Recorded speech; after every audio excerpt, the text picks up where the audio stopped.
তো আজকে আবার একটা নতুন কেস হিস্টোরি নিয়ে আসছি। ডেলের N5110 খুব ফেমাস একটা বোর্ড। তো এটাতে বেসিক্যালি প্রবলেম যেটা হচ্ছে, সেই প্রবলেমটা হচ্ছে, আমি দেখাই দিই, হোয়াইট ডিসপ্লে, মানে ডিসপ্লেতে কোনো কিছু নেই। তো পাওয়ার ইনজেক্ট করে দিয়েছি, এবার অন করি। বোর্ডটা অন হয়ে গেছে। এবার আমি দেখাচ্ছি, এই যে ডিসপ্লেতে কিছু নেই, হোয়াইট ডিসপ্লে। তো আমি এলভিডিএস ক্যাবেল যেটা হয় সেটা চেঞ্জ করে দেখে নিচ্ছি already. LVDS cable actually problem না, এর এলভিডিএস সেকশনটাতেই প্রবলেম। তো এটা আমি সলভ করে দেখাচ্ছি। ছোট্ট একটা জিনিস, বাইপাস করা যায়। এরকম যদি সেম প্রবলেম থেকে থাকে তোমরাও করতে পারবে বাইপাস ইজিলি। দেখাই দিচ্ছি জিনিসটা। পাওয়ার আনপ্লাগ করি এলভিডিএস ক্যাবেলটা।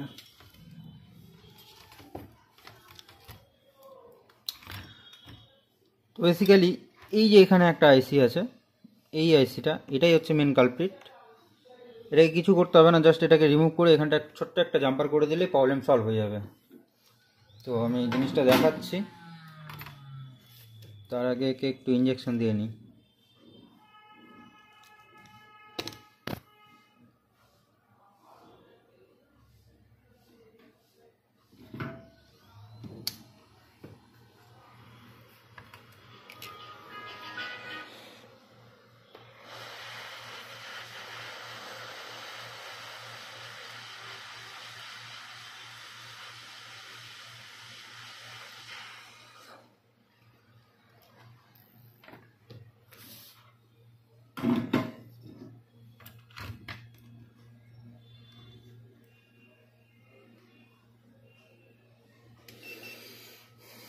এবার একটা জাম্পার ওয়্যার নিয়ে নেবো, আর সেটাকে আমি রিমুভ করে নিচ্ছি। এবার একটা জাম্পার ওয়্যার নিয়ে ছোট্ট করে একটা জাম্পার করে দিলে প্রবলেমটা ফিক্স হয়ে যাবে। এটা হচ্ছে আমাদের এলসিডি ভিডিডি যে লাইনটা, ওই লাইনটা প্রপারলি যাচ্ছিল না, যার কারণে এই প্রবলেমটা হচ্ছিল। তো এই যে শেষের দুটো পিন আছে, এই যে এই পিনটা আর এই পিনটা, এই দুটো পিন একসঙ্গে জাম্পার করে দিলেই প্রবলেম সলভ।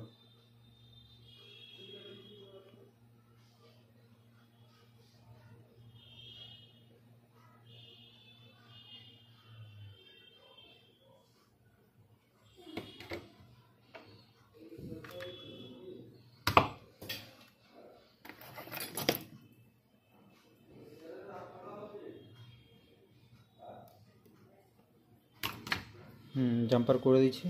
এবার আমি বোর্ডটাকে অন করব।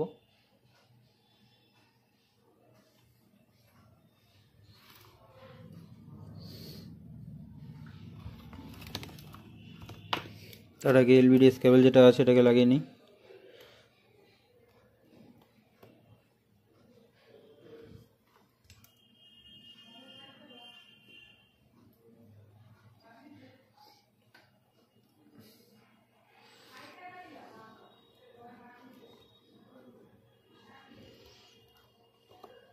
এলভিডিএস কেবলটাকে লাগিয়ে নিলাম।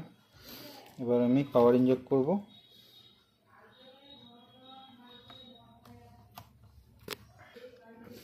তো এবার আমি অন করব বোর্ডটাকে।